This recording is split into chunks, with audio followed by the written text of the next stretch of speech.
Shout out Bird. Hey.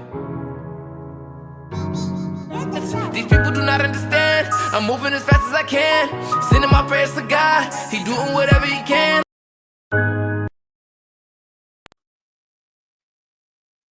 Beautiful people. What's good with you, boy? Hey, man, look, I know y'all looking at this thing like this dude don't even know how to do his own intro. Man, look, man, it ain't easy when you're a one-man band. You know what I'm saying? You ever see that dude? Like, man, this is old school Gong Show or something like that. Dude is like, he got like the thing between his legs, like the harmonica, or so not a harmonica, but you know what I'm saying. That thing, I don't know what the name. I'm not an instrument guy, but you put it between his legs and it makes noise. And then he got a drum, and he got a guitar, and he got a kazoo in his mouth. One man band, baby. One man band. Welcome to the show. It's your boy Smith the speaker. That's how we rocking this Sunday morning. Man, look, I don't care where you are. I don't care what you're doing. Just be thankful that you're breathing. You know what I'm saying? If you ain't watching this live, you know what I'm saying, and you catch the replay, when you're watching the replay, man, just be grateful that you're alive, that you're breathing. You know what I'm saying? Like, you don't even understand. There's some things that people going through, and we ain't even grateful for what we got, you know. And I had said this the other day, like, you know, it's easy to be prepared and get your mind right, and you waiting for the great things to come. You know what I'm saying? But then you ain't even prepared for the adversity. You know what I'm saying? Prepare for the adversity as well. So like when the adversity does come, man, you just sitting in a rocking chair, chilling like with some lemonade, talk about where you been? I've been waiting on you. You know what I'm saying? Then you in the right frame of mind. Like, come on in here, sit down, adversity. Me and you gonna chop it up because I got news for you.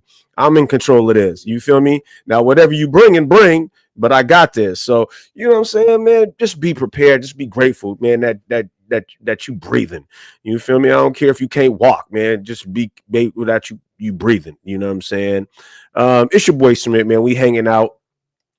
So, you know, this series that I've been doing this particular time frame is Black Madness March. Just trying to be positive, just trying to put some paint where it ain't, trying to uplift you and get you focused, you know what I'm saying? Get you in tune, you know what I'm saying? So hit the like, hit the subscribe, share with your folks, you know what I'm saying? Last week was phenomenal, great energy on what some people might look and be like, man, you know, ain't nobody trying to talk about that. But see, you got to find, like I said, man, you got to find and just be grateful for the good things, you know what I'm saying? So we're going to get into it. I know I started a little late, but it is what it is. The wonderful young sis I got today, man, she gonna get y'all right. You know what I'm saying? She gonna get y'all right with y'all taxes. Y'all taxes. I want to say this before I bring it to the stage. Understand, like, we're in a dynamic time. We're in a new time where it's almost like lawlessness, in the sense that we have an administration that is in charge of the governmental process in this country. And with strokes of pens, they are doing away with things. Now, it's easy to say, oh, they doing away with this, they hurting.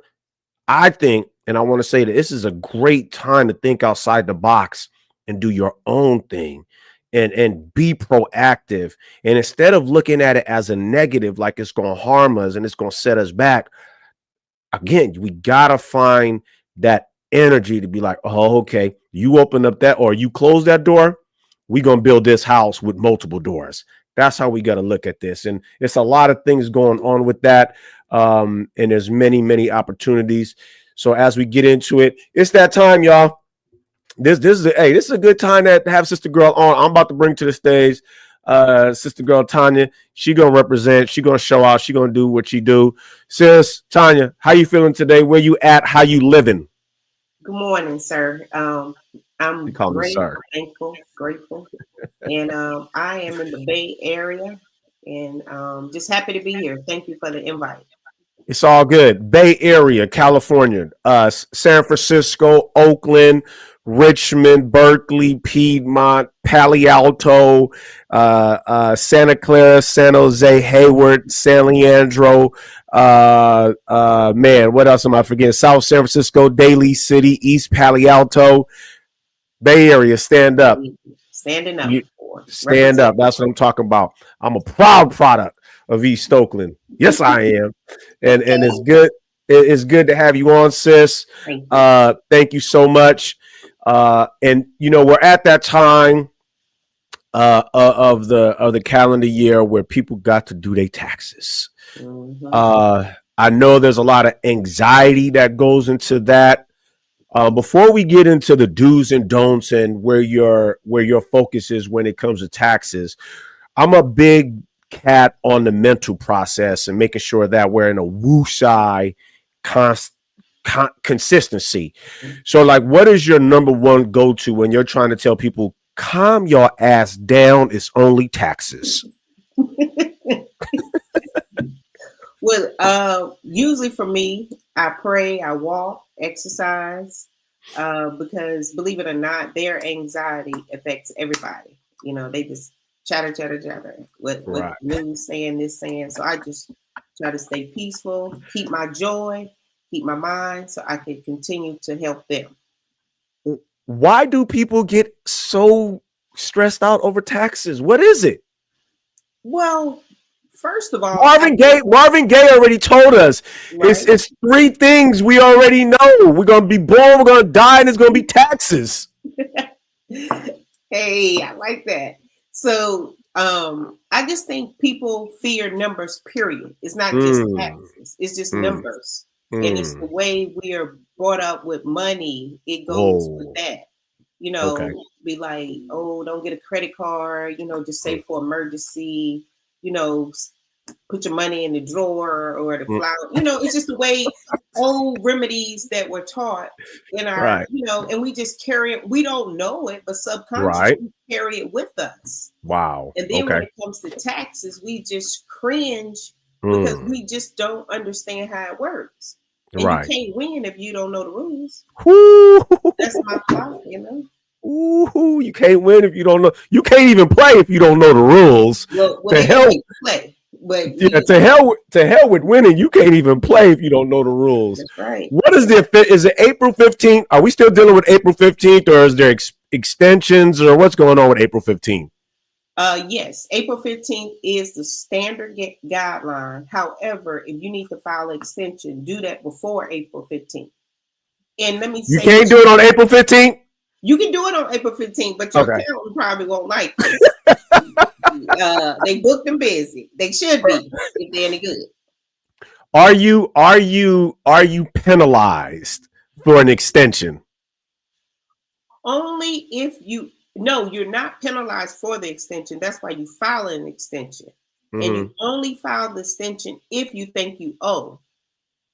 But let me get this record straight. Filing an extension doesn't mean just filing a piece of paper. They really want a down payment. Ooh. So people say, "Oh, file an extension." No, they really want some money on the extension. It's like you putting your taxes on layaway? Pretty much. You say, "Hey, I know I owe this, so I'm gonna pay a portion of it right now." That's what extension is. Not extend to pay. It's extend to file. Whoa. See, this is why Black people, I got Tanya on here. We need to know these things. Yes. So just because you file an extension don't mean you ain't gonna pay. You should pay something. That's why I call it a layaway plan. They layaway. 10-20% on what you owe them. However, file the extension. But remember, do not file an extension if you do not owe or you think you don't owe. Okay. Okay. Only if you owe, you need an extension, and you have 3 years to get your money. Man, there's so much to unpack there. We got 3 years. You gotta for the layman like me. Yes, how you know if you owe or not? Well, typically, if you owe last year and you didn't make the changes, you go owe again. You know what I'm saying? So it's compounded. So if you didn't make the changes, because most people recommend you work with should recommend you a plan. Okay. And then you could kind of break even. The goal is to break even. To just be zero. Well, to not a couple $100. It depends on your time, what you're doing. But the goal is not to get $5,000-$10,000 back. That's not the goal. Oh, I thought that was the goal. I mean, they kept your money all year with no interest. That's money you could have been buying eggs, gas. Well, eggs. It's gonna take more than it's gonna take more than taxes to get some eggs. That's right. Hey. So if you're a young person, if you 16, 17, 18, you just started working and you don't have a history of taxes, how do you know if you owe or not? Well, that may be a little different because if you're that age, I want to unpack this because this is a common issue we have with young people. You know, they work a summer job or whatever. They go off and file their taxes and their parents be like, hold up. Because when you try to file them, they already claim themselves. Now, they can file themselves, but it's a box you check, can be claimed as a dependent. So therefore, they'll get their couple $100 back. But their parents still allowed to claim them because reality, you can't live off no 5,000, whatever, couple thousand they made over the summer. Reality, your parents' home, they still supporting you. Okay. See, and I think that's a lot of confusion as well, right? So, okay, let's just stay right there before we go any further. You got a college student. You got a college student, but that college student works a part-time job. Okay. And now let's make it really, really messed up and confusing. You got a college student that's 21. Okay. They work a part-time job, but they go to school full-time in college. Who can claim this 21-year-old college student that's a full-time student but has a part-time job? And let's just say their part-time job gets them $20,000 a year. Okay. Who can? That's a big one. Now here we go. Let's go. Here we go. Now, since they made over the standard deduction, which is $14,600, they will then have to claim themselves. Okay. But however, if they a college student at 25 and made no money or made under $14,000, the parents still can claim them and claim that tuition. Okay, say that again. So there's a threshold, 14,006. This year it's 14,006. So that's your standard deduction from the federal government that you take off of your taxable income.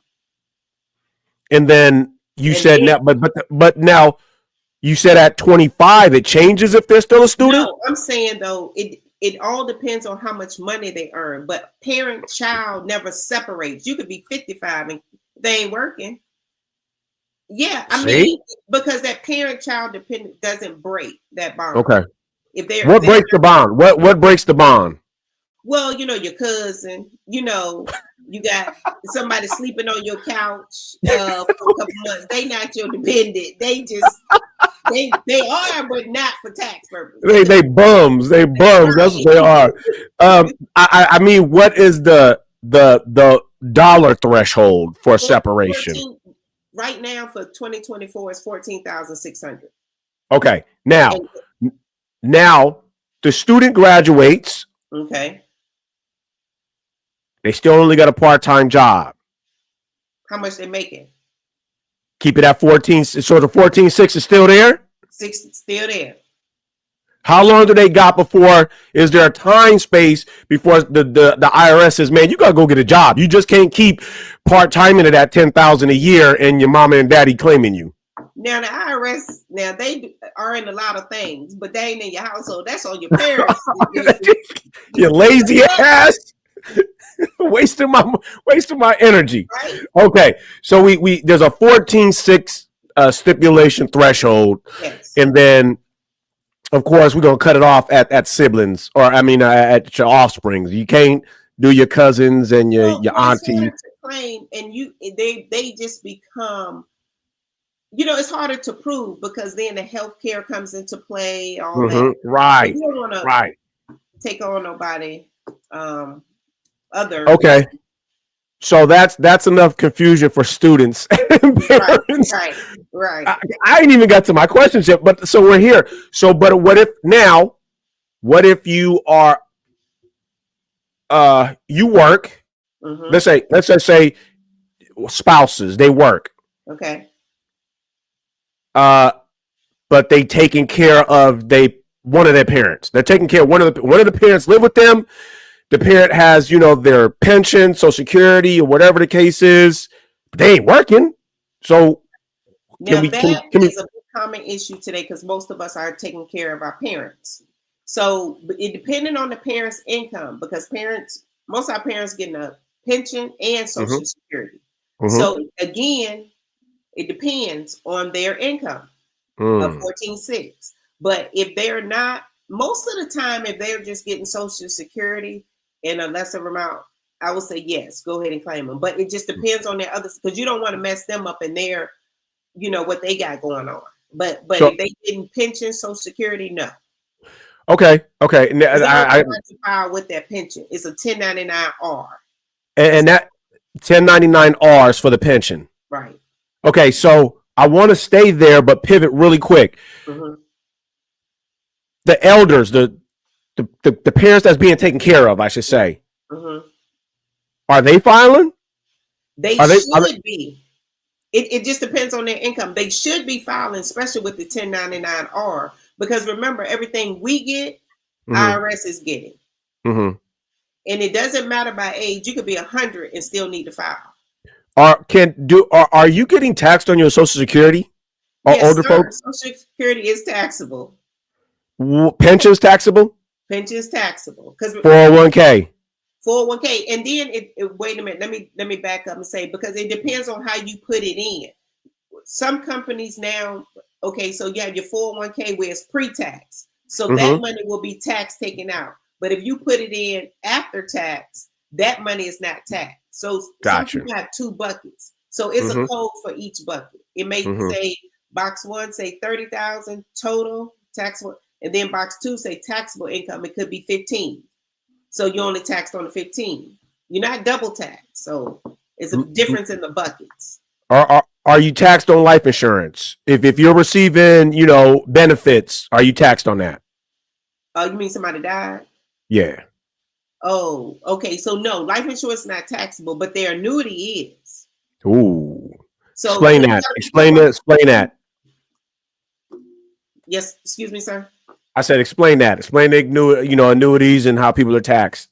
Okay, so basically what happens is it's just like a let's say a 401k account, any account that person had and was sheltering for taxes. When you become the owner, your Social Security number becomes on there and they tax you for that money. Okay. Everything, yes. I tell people this America. 2 things like guaranteed, death and taxes. Shout out Marvin. Oh, yeah. We need Marvin. We need Marvin. What's going on? Okay, that was very complex just to jump off the bat. I mean, we jumped straight into the deep end. That wasn't even none of my questions, but we went there. People, absolutely. Because people always ask, "Can I claim my son?" It just depends on how much he made, and it does. Like I said, it doesn't matter his age or daughter. Let's just go there. Because I got to keep that, because that one, I got to get there. Folks, this is Tanya. Tanya is your tax strategist with style and grace and pizzazz and knowledge. Tanya, tell us about yourself. How'd you get into taxes? Who you with? Are you an independent contractor? Are you with a company? Tell us about Tanya Kelly, the tax guru, strategist with style. Well, thank you, sir. So taxes, numbers is something I've been doing a long time. I went to school for it. Working corporate over 20 years, and always in finance and accounting. That's been my thing. And then on the side, I would do taxes during tax season for someone. And so these last couple years, I didn't branch out on my own because I feel like people need a little more than just number crunching. So I say I'm the tax strategist with style because my style is educating you. And I feel like if we're educated, we can make better decisions based on what we know. Right. So and also your numbers, just being confident, having a peace of mind that your numbers, because a lot of people, everybody's working these gigs. We call them gigs when you do DoorDash or whatever. And when it first came out, people weren't educated that you're a contractor. That was a big blow to some people. They like, what? I got to pay all this money back? But they didn't understand what an independent contractor was. Right. I want to get to independent contractor because it is very popular right now.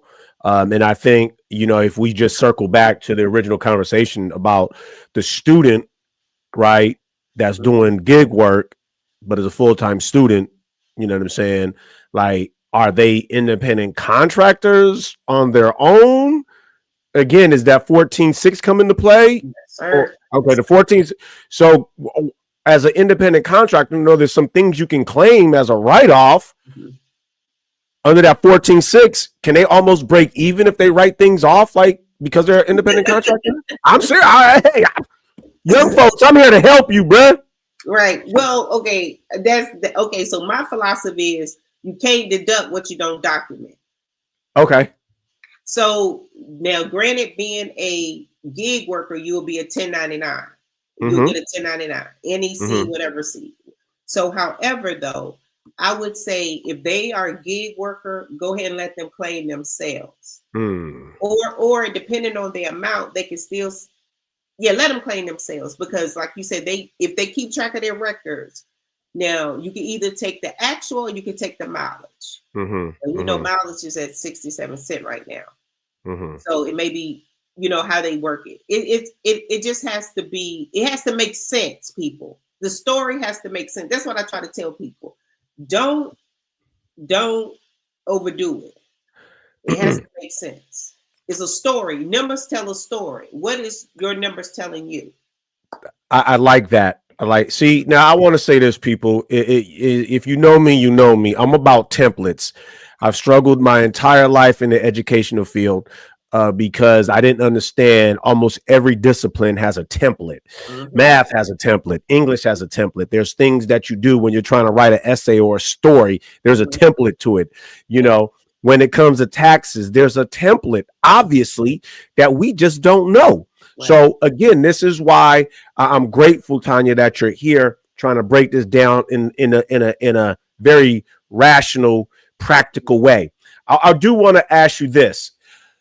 In your professional experience doing taxes, accounting, things of that nature, how many Black folks is in tax and like doing taxes? I'm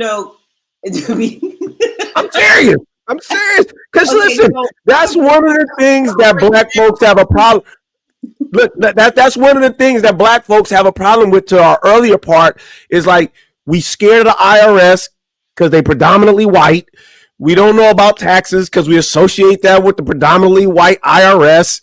It's just, and then, I want to say this, and I'm being serious, but it's funny, but it's serious. Like, everything that the Black community is frightful of or has resistant to is predominantly white, and they all kind of commingle together. We got city taxes, we got state taxes, we got Fed taxes. That all happens at City Hall. At City Hall is the police. I mean, it's just all these negative things that we associate with IRS is white folks trying to take our money that we worked hard for. How many Black folks is actually doing taxes, sis? Okay, so I'm a backtrack before I answer that question. Come on. So basically, that we must remember the IRS and taxes. It wasn't written for individuals. Here we go. Both tax codes written for businesses. Why you think these businesses get the write-off? So Talk I'm to me. Get that plug there, and that's all I'm gonna say. So, however, don't just say that. What Tanya's trying to tell you fools is go be your own business and start a corporation and stop working for the man. I'll say it. No, you can have both. You can have best of both worlds. That's why people are Ubering now. But I tell people, treat whatever you do like a business. Run this thing right. Get what you need and build on that. It's like a house. You need a foundation. You need a foundation. Here we go. We talk foundation. Yeah. You need a foundation. And go into business mind. Get your 4 friends. I say you need to make bail. You need a banker, you need an accountant, you need insurance, you need a lawyer. You got to make bail. That's my thing. You need to have them people on your side, because when things happen, you got to know what to do. You know, you got to get right source, stay off the internet. I know I went on a tangent about that, but there are many of us that do tax, blacks that do taxes. However, we're not, it's almost like restaurants. We're not advertised online like when you go somewhere and get a review. We're always hidden, or we do it seasonal. That's why I said, you know, my thing is let the people find me year round. Just like they find others year round, they need to find me year round, because these letters, they come 2 and 3 years later, and they come off the tax season. You know, so you need to be with someone that's gonna be there, not just shut shop up and be gone April 15th, and you don't see them again to January. All right. Where my tax person at? All right, bail. What was it again? Banker, accountant, lawyer. Insurance is the I. Insurance. Yeah, because you need to have proper. If you're in business, you gotta have proper insurance. You know, you need to know what your standard industry. In any industry you in, you need to know what the do's and don'ts are, and that's why you can make bail. Should any black person in good standing in the black community, should they have their own tax person, or should they be going to H&R Block still? Okay, that depends. Now, I started years ago with. I started with Vita, the free, and then I did H&R Block. Had some good people work there, so I'm not gonna bash them because I'm not asking you to bash. I'm just saying from your personal opinion, should any black person in good standings in the black community who hasn't had their card revoked from enjoying all the luxuries of being black, should they have their own tax person, or should they be going to the H&R Block? Or H&R Block. Now, it depends on the person. It's just like going to some independent person. Are they giving you what you need? You know what I'm saying? That's why I tell people, don't be afraid to ask questions. If they can't give you a roadmap to where you're trying to go, that's not the right person for you. Whether it's H&R Block, whether it's me or anybody else, my colleagues. You need to be with someone who understands your vision and can get you there. I can dig it. You know? And I think that's part of the struggle as well, sis. Yes. It's like a lot of people don't even know what their vision for taxes is. Right. You know, I've had this conversation with some other folks when it comes to life insurance. Right. I had this conversation. Well, I always have this conversation with young folks about their career goals. We don't know because we only know what we're introduced to. Right. So I think, to your point, this is a great time for us to insinuate, coerce, produce, and sensationalize people to have a tax plan. Where you want, like, what do you want to get from your taxes? Like, or better yet, what don't you want to happen from your taxes? So let's get into that if we could, really quick. Can we just talk about regular, normal work taxes? Like, what's the Fed tax on my money when I get paid? What's the state tax? Why am I taxed? Where's it taxed? Where's it going? Is there a way to circumvent it? Not circumvent it, but to prepare for it. So if I'm making $20 an hour, am I really making $20 an hour? No. Okay. So that's a great question. Let me break this down. So basically, taxes. Okay, so you have all kinds of taxes. When people think federal, they just think, oh, the government taking my money. No, we have Medicare, we have Social Security tax, and then in us that live in California, this Bay Area, it costs. We're one of the tax states. So New York and California is the highest tax state throughout the country. There are only 9 states that don't have state tax. So that being said, the tax brackets from IRS goes from anywhere from 10% to 37% on a dollar. So the way, like, I'm going to take an average W-2 worker. The only way a W-2 worker can save on taxes is the 401k. That is their friend. You can put up to $23,000 this year. And if you're over 50, you can put up to $30,000 of your income in your 401k to shelter your taxes. That's why I say the taxes was only written for business, because that's all you really can do as a W-2 worker, unless you just want to continue to pay in taxes. And then those that are W-2 and gig workers may have a little more leeway, because on the gig side, they can write off their mileage. They can write off most of their expenses. But remember, you only can write off what you document. You can't deduct what you don't document. So keep a log, keep a when you say document, what are we talking? Like, can I write something down? I mean, there's an app to keep track. Like what? What's document? Yeah. Okay, so no advertisement here, but Mile IQ is a good app, because it can keep track of your business miles and your personal, and then you can say just separate them, because basically what happens is you can't remember, like we're in March, you can't remember what happened next March. You're trying to get all these expenses together. So just keep a little log. Everybody got a phone or whatever. Some people write it down, have a spreadsheet. Or if you're really in business to make money, besides just a gig worker, you work in a business, have an accounting system. QuickBooks Online, Xerox, FreshBooks, Wave. Those type of systems will keep track of everything for you. Because at the end of the day, you want to know if you're making money, if it's worth it being in business. So taxed on.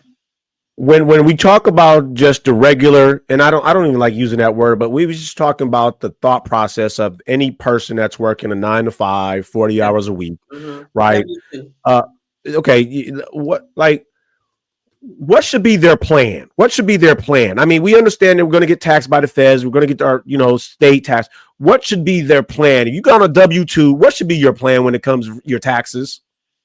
Okay, that is taxes. People don't understand taxes. Like I said, basically, if you're a W-2, you're a W-2, you and your family W-2 workers. The real shelter is your pre-tax dollars. Take advantage of the 401k, commuter. If your company offers commuter, anything your company offers, take advantage of it. And people say, "Oh, my company they don't match." So what? It's pre-tax dollars. Even if they match 3% and you need to give 10 to 12 to change your tax bracket, you do that. Right. Can people do? You see, now I think that's a lot of times people don't know they can do that. Yeah, you can. Okay. And like I know a lot of people work for the cities for 457B, 43B, or whatever. They all work the same. It's just different buckets. That's all it means. So take advantage of it. Look what your company offers in your intranet, and also I tell people, check the box, increase 1% every year. If you set it and forget it, that's what I try to tell people, set it and forget it. These things, it will accumulate over time.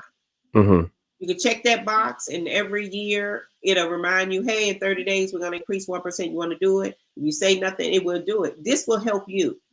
I encourage people to automatic setup, and so that's just an annual increase of 1% on your taxes. Right.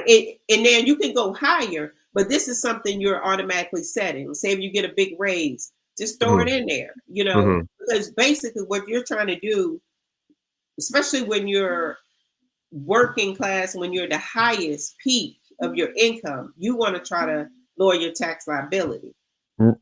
So if is this, so let's just say, annually you're looking at maybe 3% wage increase. So we're trying to offset that by doing 1% as well.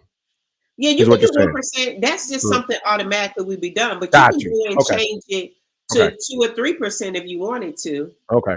But remember again, you still gotta live. So I don't know, go over your budget with your household. That's why I tell people, get friendly with your finances first. Friendly with the finances. Get your budget in order to see what you can do.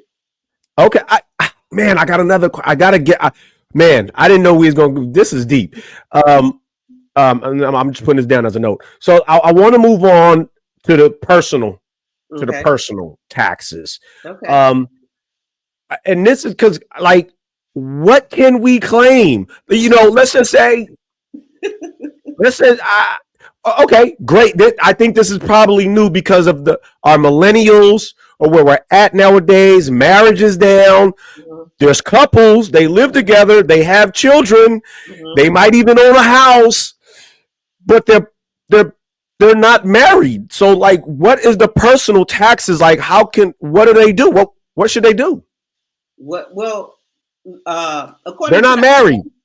If they're legally not married, you're single. But they own a house together. Well, then again, it comes to working with someone who can say who's best to claim the house. Now, let me just back up for a second. Now, okay. Buying a home doesn't always mean you save on taxes, especially since interest rate has been an all-time low. Mm-hmm. So it's not necessarily you're going to save on taxes. It is some state tax savings, especially with your property tax. But remember, they're mm-hmm. capped at $10,000. Mm-hmm. And buying a home is capped, at $750,000 interest. Yeah. So I'm fascinated with this because, again, we've come from an indoctrinated period where marriage would assume that there's joint custody of the house, the taxes, the children's, the bills, blah, blah, blah. But if we're here now and we have families that are not married, or spouses that are not married, but there's children involved, there's taxes, there's daycare, it doesn't matter who makes the most money to claim what we're paying on daycare, earned income. Like, well, okay. What is that? Okay, so remember, earned income, you gotta basically, I tell people, you pour a year. You making less than, it peaks at 30,000. So you. But can they do earned income if they're not married? Well, it depends on everything. It doesn't matter about if you're married or not. It matters about your income. So earned income goes up in between like 30,000. It depends on what your taxable income. What if they're both making 60,000 a year? So that's 120 for the household. No earned income there. Earned income is very low. You probably get more back in taxes than you made. But they're not married. But they're not married, is what I'm saying. So they're both just doing 60,000 individually. They're not married. Right, but when she filed and he filed, it's still no earned income, and then it goes to the best. Who's best to claim the child? Who best? So you have to work with your person, your tax person, to say, hey, is it best for me to claim him this year, or is it best for him to claim the house? So most people, before, when interest rates was 20, 30,000 a year, most people could split it. But now since they raised the standard deduction so high that it's hard to itemize. Remember, you have to come over the 14,006 to itemize. Okay. So if you're smart, young folks, it sounds to me, I'm reading in the weeds here. It sounds to me, one person could be making a cool $100K. Right. The other person gets a little part-time job, makes 10 bands a year. Who's getting the earned income? Is it we gonna get earned income now with the 10 bands part-timer, mom or dad? Yeah, 10 bands. There you go. I like that. Yes. They will get the earned income credit with the child. However, then it would make sense for the one making 100,000 to claim the house. Yes. Because that way, you can't afford a house on 10,000. 10 bands. right. You know what I'm saying? So, okay. Yeah, it's ways to do that. It's ways. It's ways to do it, but you got to sit down and say, we're going to do this. This goes back to what we discussed earlier about having a tax plan. Right. Having a goal, because tax plan means having a tax goal. Because tax goal. We have tax planning, which will you take all your information and see how you can save money throughout your lifetime. Because remember, taxes is something you pay more in your lifetime than you pay for your home if you don't plan right. Say that again, sis. That is important. Say that again. So taxes is something you could pay more in your lifetime than you pay for your home. Because think about it. I'm paying taxes every year for the rest of my life.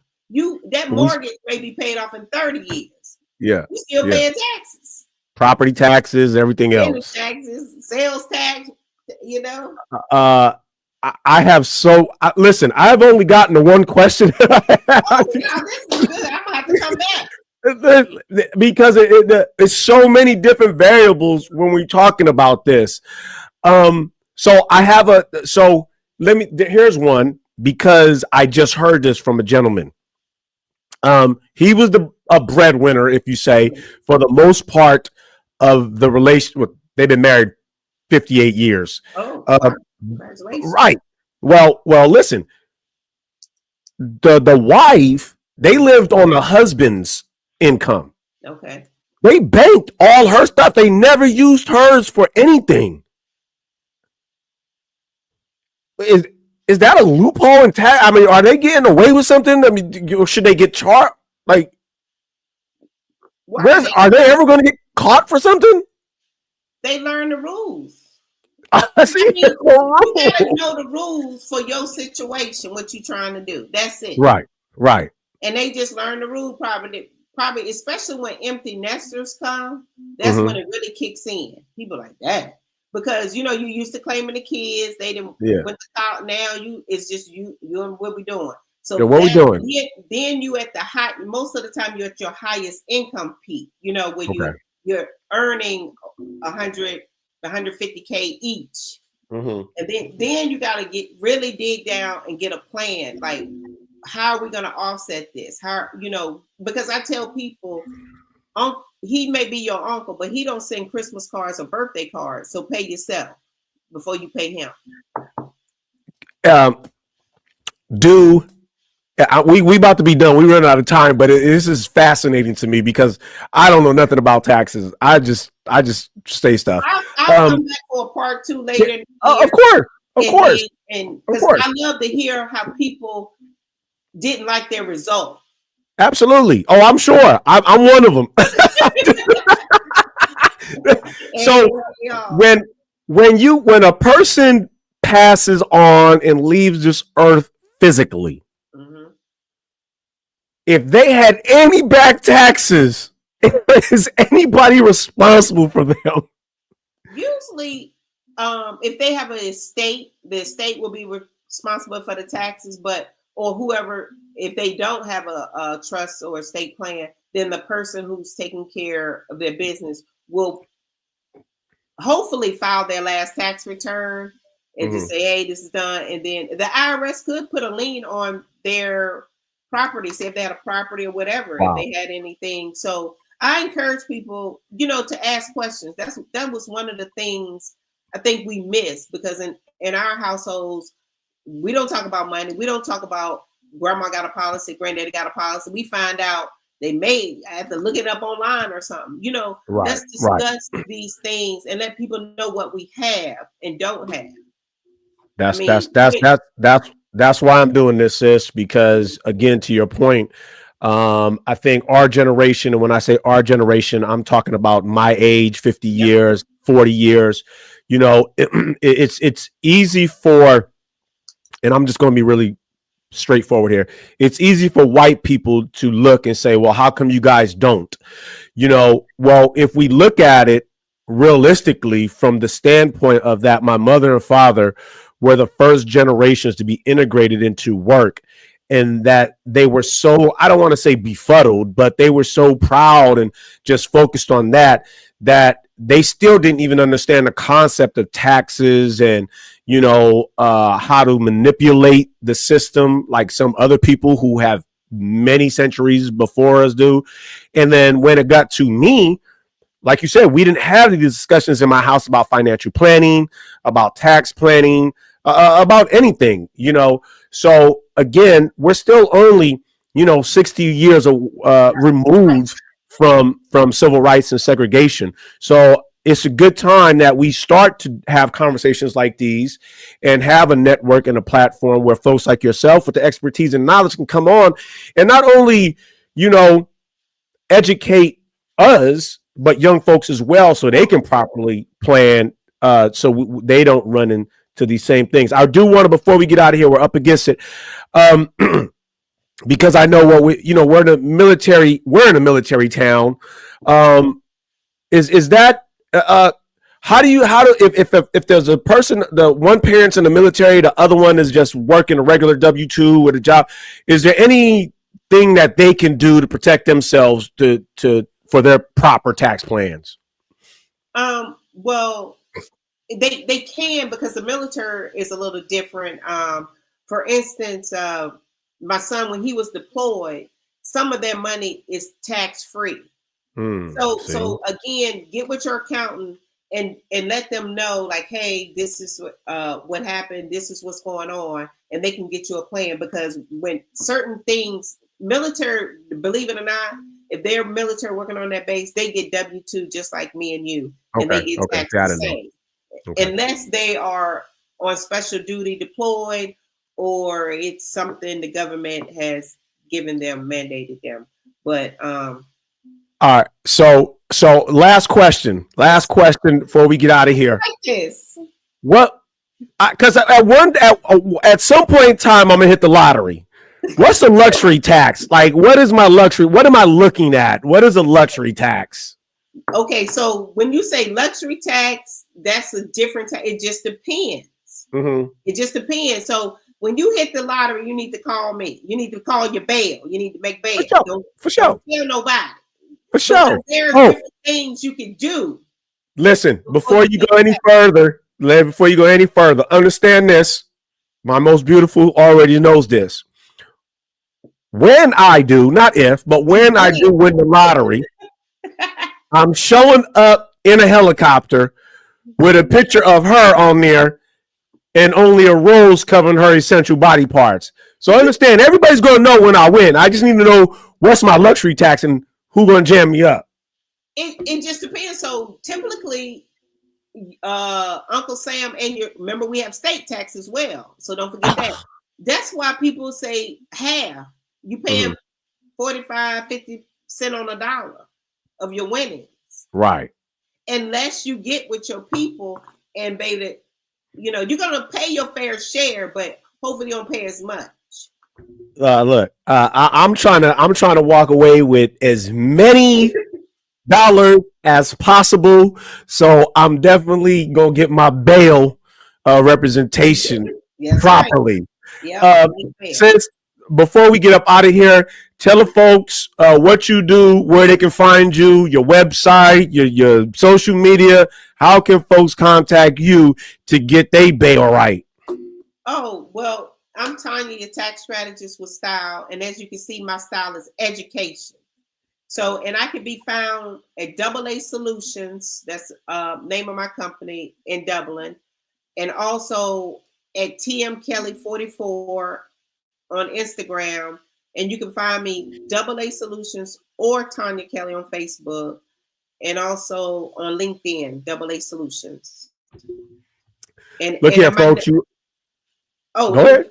I can be reached at 925-968-2140. And I look forward to helping you. And I want to give a shout out to all the people who come through Smitty the Speaker thing. I'll give you a free consultation and I'll make sure we get you your bail, get you friendly with your finances. Man, look, hold on one hoppity do second. This is the first time ever on Smith the Speaker. One of my guests is giving you a free consultation. Man, you better look here.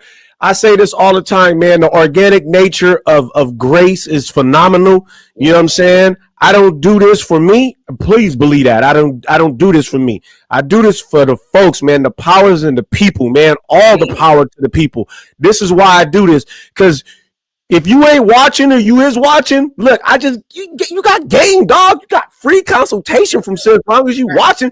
So when you call her, when you hit her, you better say, "Oh yeah, I found you on Smith the Speaker." That's the only way you're gonna get that free consultation. You feel me? That's it. Since we gonna do this on a regular because I think it's important. We did it now. We still got a couple days before April 15th, the filing date. Like you said, I want to do it after. Let's plan for like maybe May or June so we could talk about people and their refunds and maybe what they missed. And then, we'll do it again maybe later on in the year, like September, when we start get closer to the end of the year, so people can start to finalize. Because I know there's some dates where you can change some things, how much you got taken out. You know what I'm saying? So let's just put that on the calendar. Me and you will talk offline. We'll set up a revolving date for that. But in the meantime, in between time, sis, thank you so much, Tanya. I really do appreciate it. It was eye-opening for me because, I don't know too much about taxes. So I want you to go and enjoy your day. Be phenomenal, be great, and have a great tax season, sis. Thank you so much. Thank you. Appreciate you. It's all good. Folks, listen here, man. Look. Game. Free game. The bag, man. The bag got taxes in it. The bag got taxes in it. Young folks, the bag has taxes in it. Do you have a tax plan to keep what's in the bag, right? Or is your bag gonna have a hole in it and then you ain't got no bag? You just got a sack. Well, you got a sack. So get your bail right. That's a banker, the accountant, an insurance cat, and a lawyer. I always say this when it comes to the lawyer. Don't go out unless you got bail money. That's all, that's me. You don't go out unless you got bail money. Now, don't live your life and don't set up your long-term financial strategy if you don't have bail. You feel me? You have to have a banker. You have to have an accountant. You have to have an insurance. You have to have a lawyer. Put them on payroll, bruh. You just heard what Tanya said. Like, you're going to pay more in taxes than you're going to pay for your house over the course of your lifetime if you have the privilege of living a long, fruitful, enduring life. You feel me? So there you go. Taxes, man. All I ever want to do is be a voice for the people, be a conduit of information, if you will, to the people, especially young people, because yes, young people, you pay taxes and you're going to pay taxes throughout the course of, ask Marvin, man. Marvin, we going to be taxes and death. And I can guarantee that. You know what I'm saying? So you might as well have a plan for it and don't be like me and just think it's going to be all right. No, you got to have a plan. Put the plan together. Beautiful people, that's the show for today. We got one final episode of Black Madness in March next week. I don't even know who the guest is. I'm going to find one. I got a player partner in mind, though. But his hustle is so ferocious. It's just, I got to see if you got time. You know what I'm saying? If not, we'll figure it out. And when we get into the next calendar month, I got something planned. Man, this one I'm really looking forward to because it might be fire. Like, it might legitimately be fire. Beautiful people, go enjoy your day. Hug your loved ones. And like I always say as I end this show, have a conversation with somebody who don't look like you, who don't sound like you. And if you just listen, you might learn something. Black beautiful people, I love you.